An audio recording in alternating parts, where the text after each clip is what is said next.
Ok. mu boole la ci yóbbante bi. Bon, de toute façon, oui.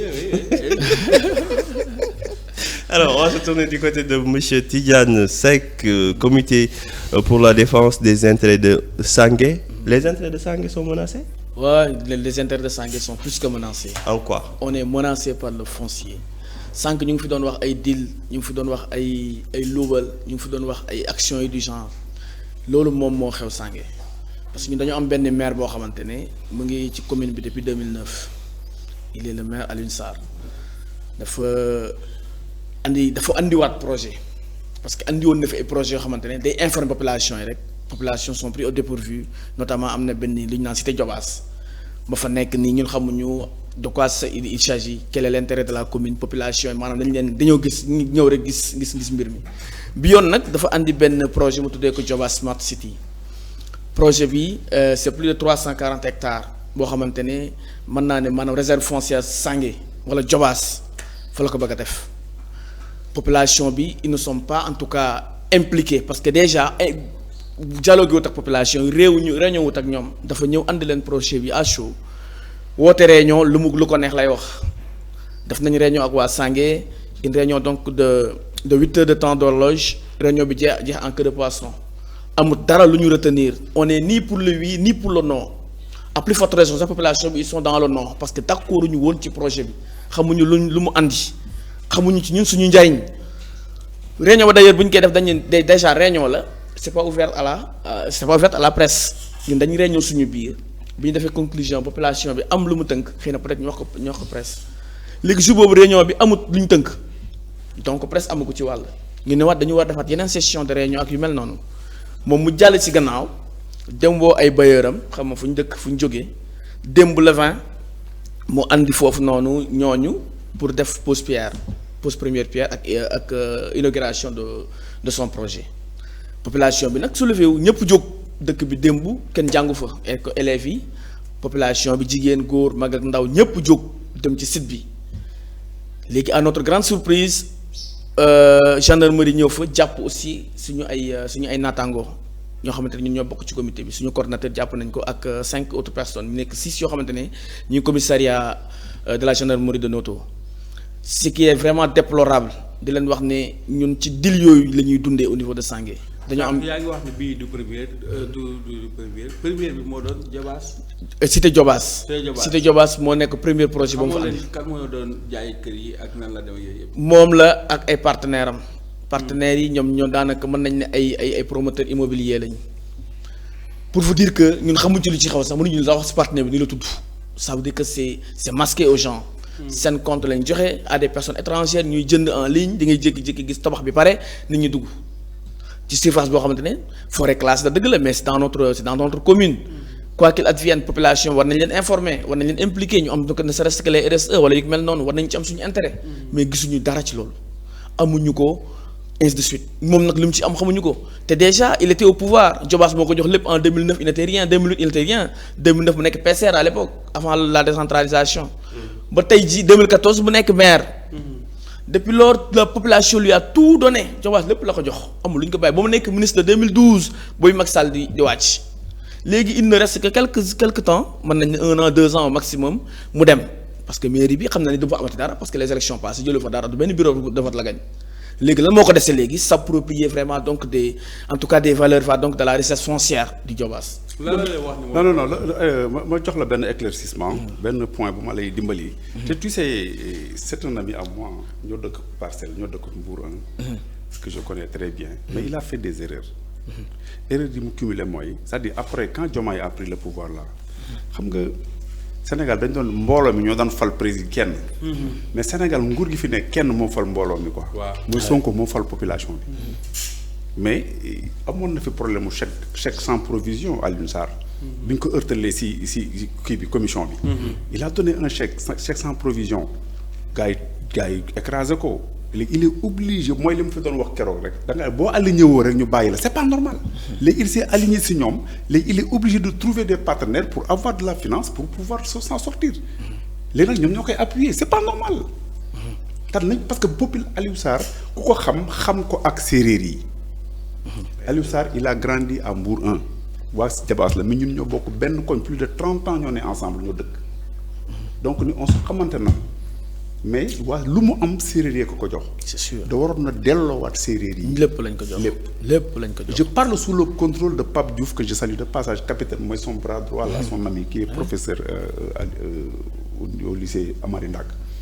c'est-à-dire on se connaît on est des copains te je lui ai dit keroog bi ma déggee chèque sans provision bi ma dégg muy dem ci Sonko j'ai appelé Pape Diouf je lui ai dit que notre ami est en train de faire une erreur léegi nag il est obligé bu fekk xamul loolu ban convention la wax ak nguur gi léegi il est obligé d'accélérer la procédure jaay suuf si génne xaalis wut ay partenaires jéem a am benn finance taxaw parce que sinon amatul solution parce que dañuy wax ne garab bu mag moom buy daanu garab yi si wet gi nañu pousse donc léegi il est obligé d'activer les séeréer. alors monsieur Seck ma question va concerner surtout yaa ngi wax ay projets yu bari yoo xam ni yéen boolewuñ ñu leen ci sànq nee nga am ngeen benn réunion de 8 heures de temps.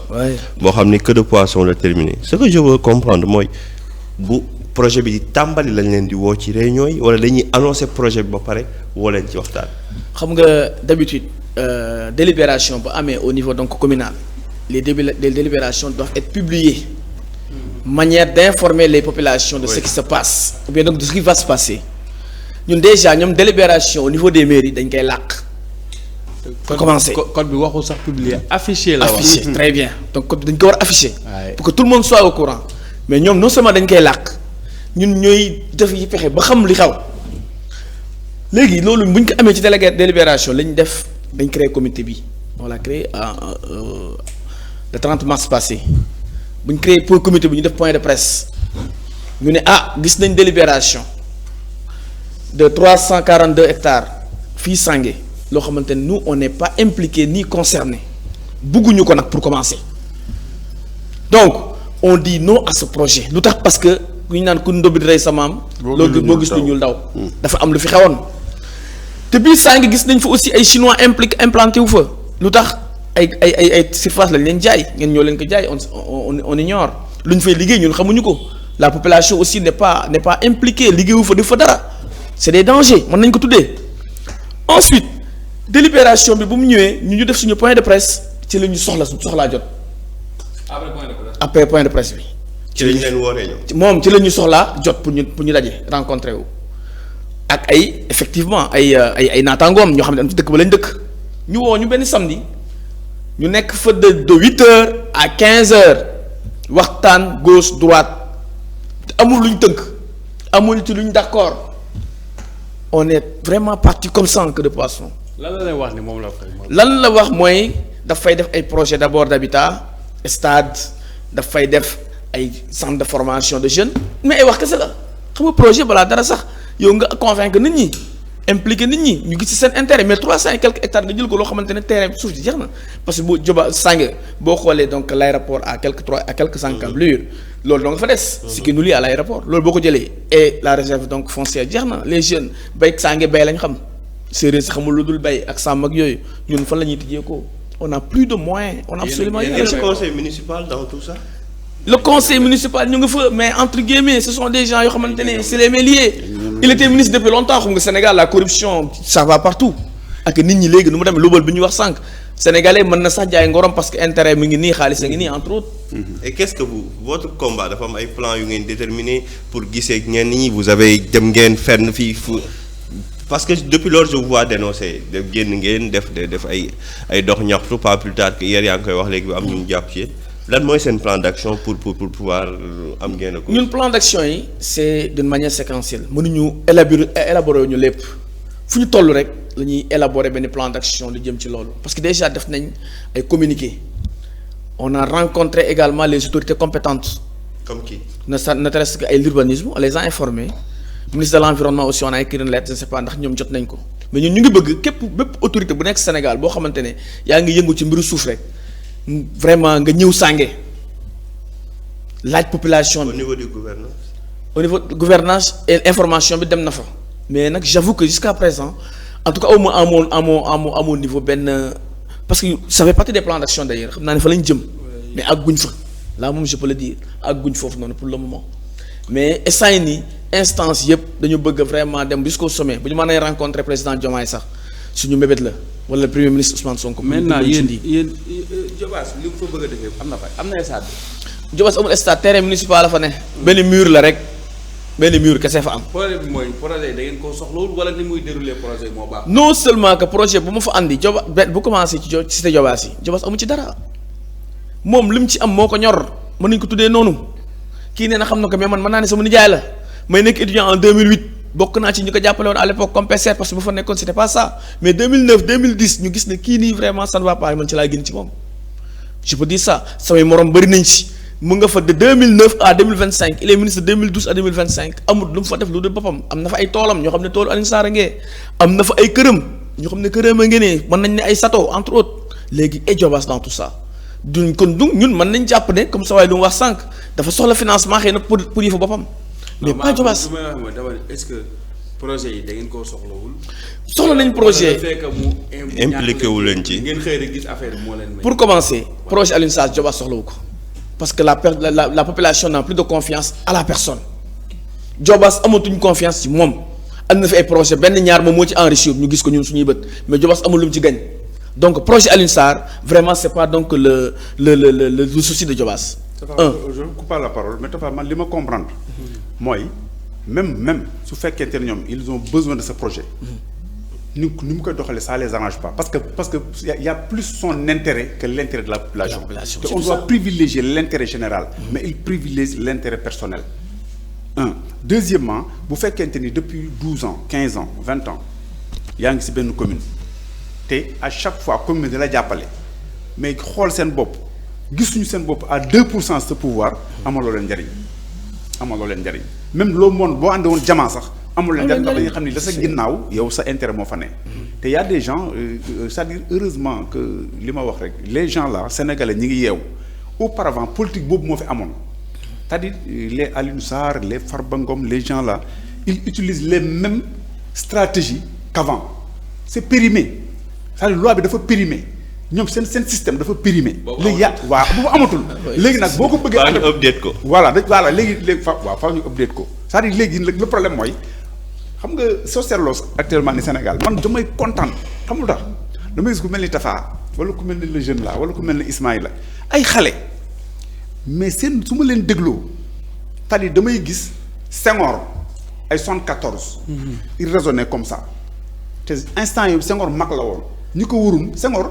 10 personnes yu muus rek ñoo ko waroon Abdou Diouf 100 personnes yu muus Abdoulaye Wade peut-être 2000 personnes Macky Sall moom ay lekkatu xaalis ñoo ko wër léegi nag booy yi mag ñooñu ñoo dellu si waat karma bi moo dellu si. argentivore. waaw argentivore lañu. donc actuellement le problème mooy.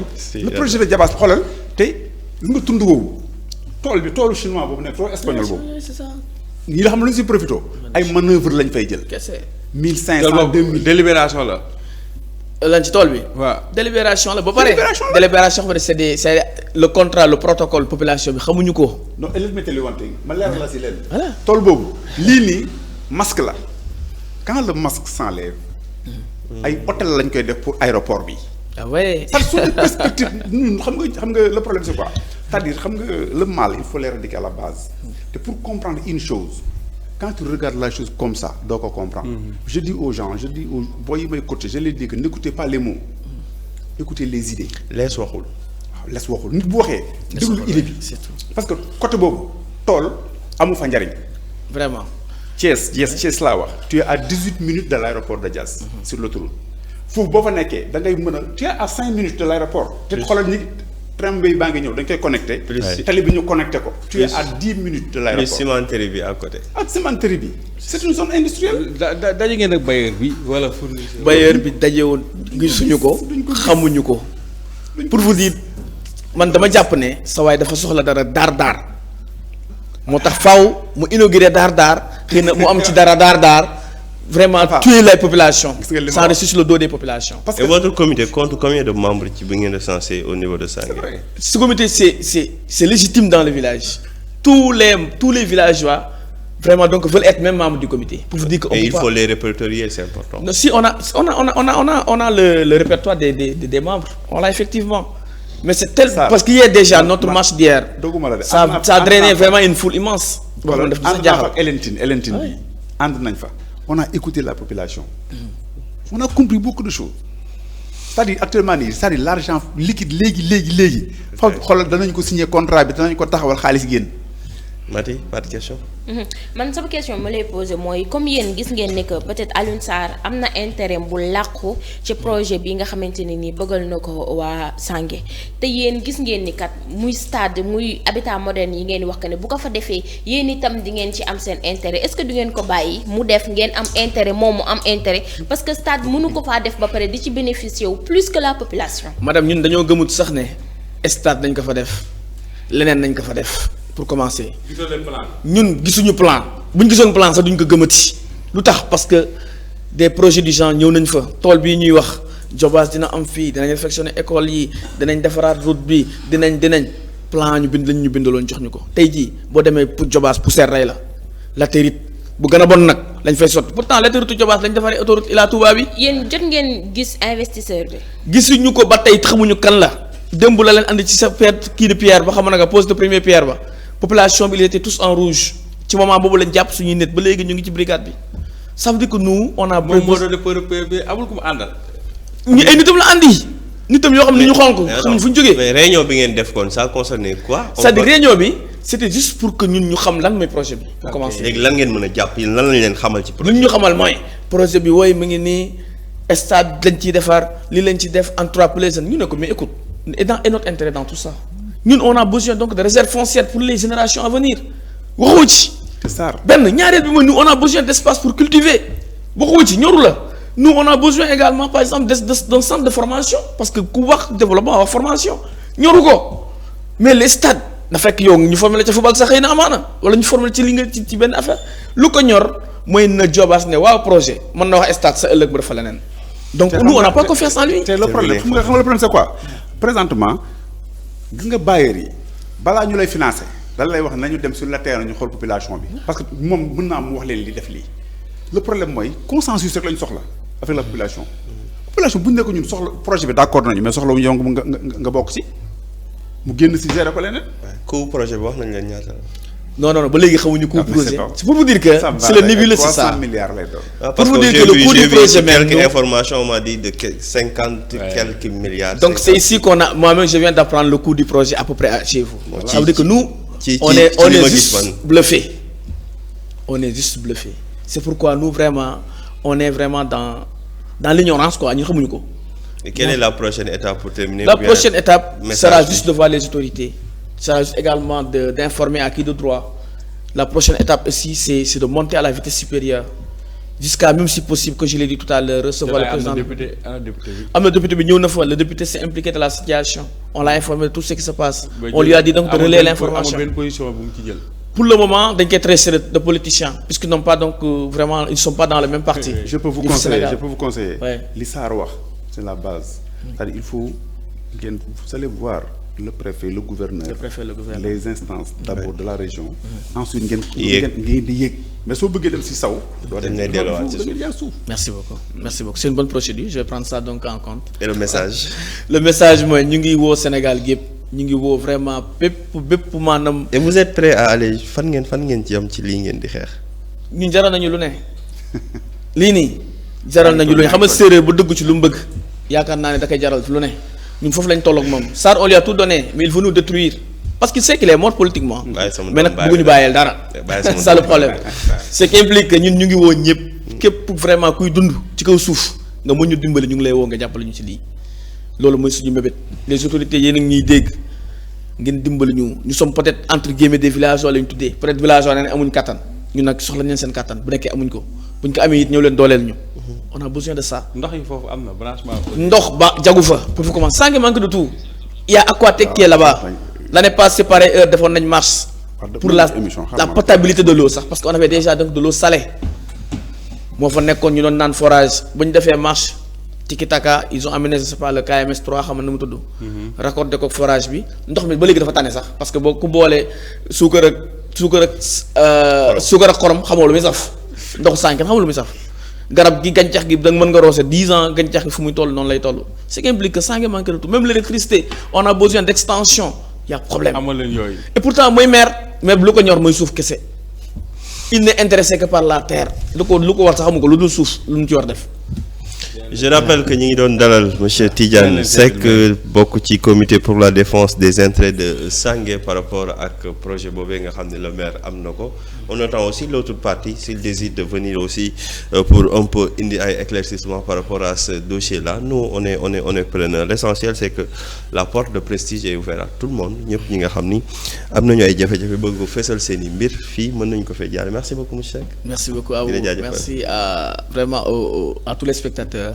Merci vraiment aux membres de l'équipe Thiès Prestige. ñu ngi leen di jaajëfal di gis également seen njëriñ ci biir dëkk bi notamment à Thiès mais ci Sénégal et sur le plan international. ñu ngi leen di suivre di leen ñaanal jàmm baax. Merci beaucoup. Merci et bonne journée à tout le monde. Et puis si le besoin se fait ressentir vous pouvez repasser. amul benn problème.